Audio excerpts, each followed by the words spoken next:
just wondering how you expect your faculty, which is glad that you specifically state in your Focus 2016 plan being the #1 strength of Columbia College, as far as the important means to accomplish this strategic.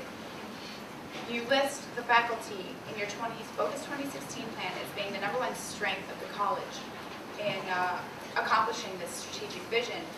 So how do you expect them to be committed to this mission of college and student learning when 77% of their jobs are not secure, and when they're treated as disposable, and with every passing quarter, their jobs are placed in more jeopardy and they're more uncertain about the future? Thank you. Good. Next on the staff. Hi, my name is Brandon Taylor-Sides. I am currently a Columbia student. I come here wearing 3 different hats today. One, I come here as a consumer.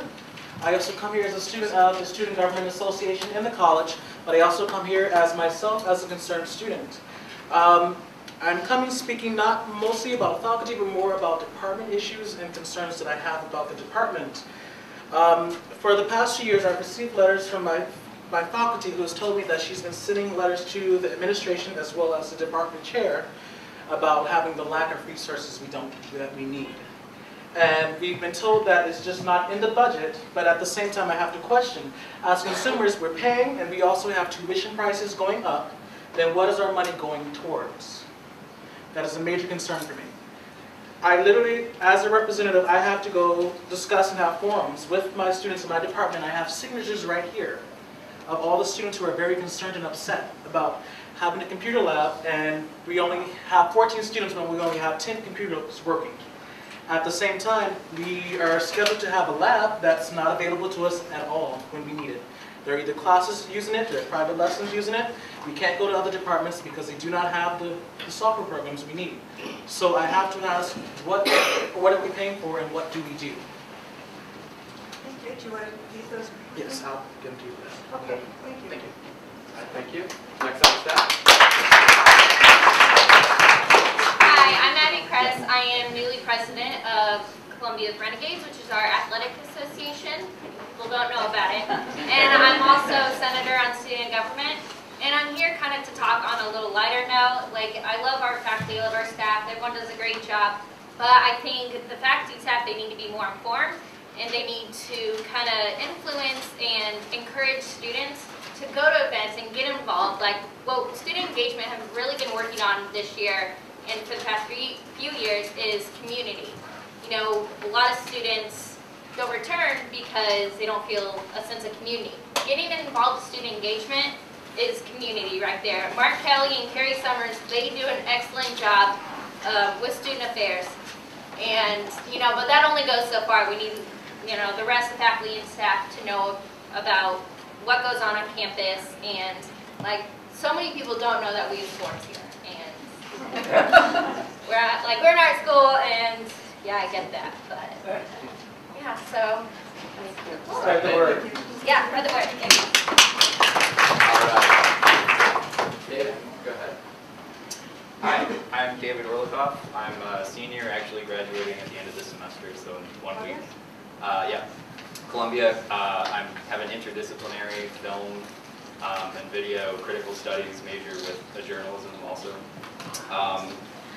I was the film critic for the Columbia Chronicle for 2 years, and so I'm going to respond, I guess, I'm going to try to continue a dialogue that's been through multiple questions. So one of the first questions was about the prioritization, and you responded, and the way I took that was kind of as shrugging off some of the responsibility that you have over it, saying that, you know, it's community supported. And my question is, does the community really support this initiative? And isn't it maybe being forced on them? I mean, isn't that what this is all about? So saying, you know, the community is doing this, aren't you forcing them to do this? And why is that any better? So the second part is, you also used in your favor, you said that the students are very satisfied with their faculty, and that's also true, but I don't see why you should be taking credit for that. The students are here with the faculty to explain. I love so many of the teachers I've had here, and I've had really amazing opportunities. I got to write on the school paper and for Echo Magazine, and I got to, you know, see movies with Roger Ebert in the Lake Screening Cinema.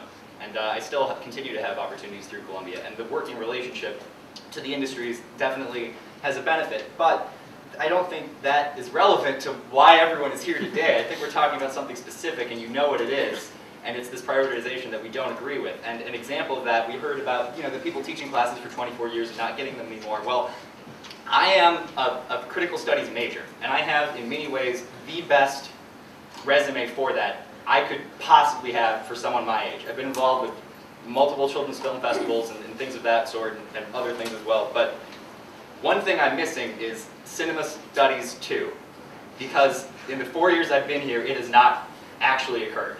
And I've signed up for it 5 times, and it's never occurred. And my last semester, I had 5 classes that didn't occur. And I'm told, well, why don't you just take this Western course instead? And I'm frankly not that interested. So, I've done a lot, and I just feel like this is one place where the administration let me down.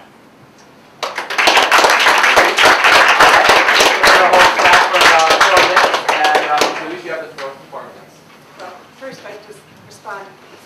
I have no way to take credit for the good work of our faculty. Faculty gets credit, Columbia benefits from it. So if I seem to have said that, I didn't mean to. I give all credit to the work that you do, and I think hearing from the students bears that out. Seems like we have some resource issues to address in terms of computer labs, and we'll look at that. I'd be glad to get those petitions. Didn't know about that particular section, but I think it's important that you do get the sections that you need. I'm glad you... Well, I'll be graduating. Yeah.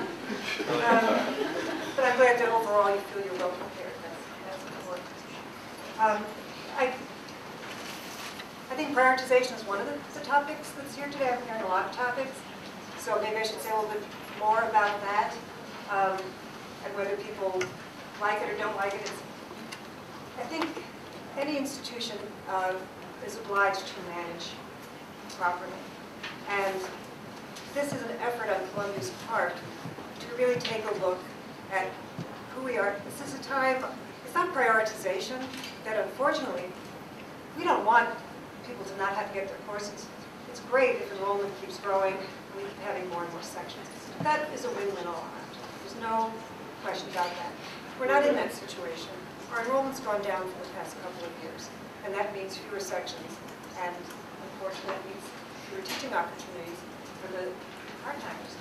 That's not our goal, believe me, and that's not what prioritization is about. Prioritization is about, in a time when resources are getting fewer, of really looking very hard at what we need to do as an institution. What is our core mission? And to look at everything together and make some decisions about, what we may have taken on that was more than we can now afford. So it's really proper management, which every organization needs to do. Let me add something, Louise, if I could, on prioritization and the technology issues. Because as a full-time faculty member, technology's been an issue in my department, journalism, since I started. Back in the days when I had to ask for a computer PC with a 2400 BPS modem to access the internet so I could teach a class related to internet research. We've come a long way since then, but every year technology becomes a bigger issue because it's a bigger issue in our lives. It's incredibly expensive, and this is absolutely a problem and an issue the college has to continue to explore. I wouldn't discount that for a moment. But it does tie to prioritization and to the way we look at our resources and decide what kinds of resources we can afford and how we can use those to fulfill the mission of our programs. So it really is part of improved management, but you're absolutely correct that technology is a huge issue. Just to go back, is that? Yes.